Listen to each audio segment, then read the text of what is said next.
guys, it's Maxine and Christy. We are two E&E News reporters, and we just wrapped up week 2 of the electric road trip. We're driving throughout the Southeast this week, and we started the trip in Nashville. I think one of the cool things about Nashville, Christy, was we stayed at a bed and breakfast that the owners told us was the first bed and breakfast in the entire state of Tennessee to install an electric vehicle charger. We got to tour 2 different auto manufacturing plants, and I'm embarrassed to admit this. I'm a transportation reporter. I had never actually toured an auto plant before, so that was a really cool experience.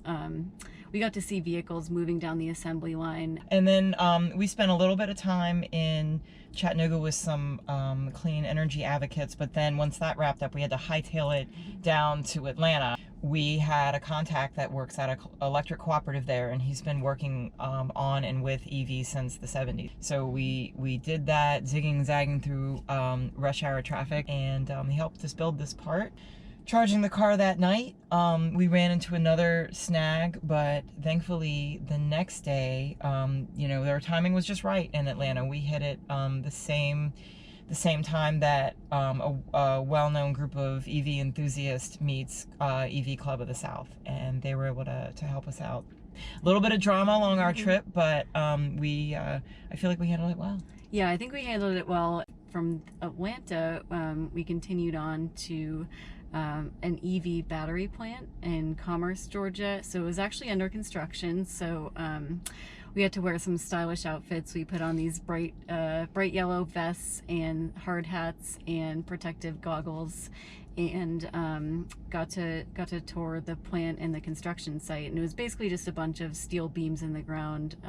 It's not up and running yet, but when it is up and running, it'll actually be supplying electric vehicle batteries for Volkswagen's plant in Chattanooga. So Maxine, like, what were some of your big takeaways from this week? The amount of enthusiasm for EVs in this region of the country. I think when people think of the Southeast, electric vehicles are not the first thing that comes to mind. I mean, maybe good barbecue, but there were a lot of people we met here who were just so passionate about this technology. One of the things that we both noticed was that going from the Nissan plant to the VW plant, a key message that went through all of these places was getting into safety. Working in a shop or part shop or cleaning a car or whatever, when you're adding, you know, something that has to deal with high voltage electricity, that's just a whole completely different thing that they're putting into the mix. Yeah, definitely.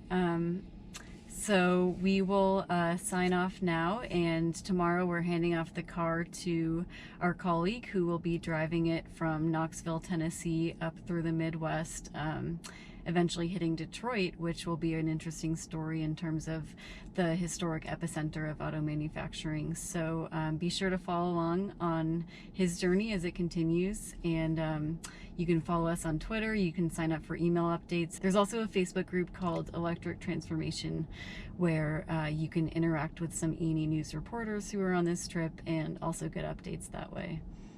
All right. Thanks. Thanks, bye. Bye.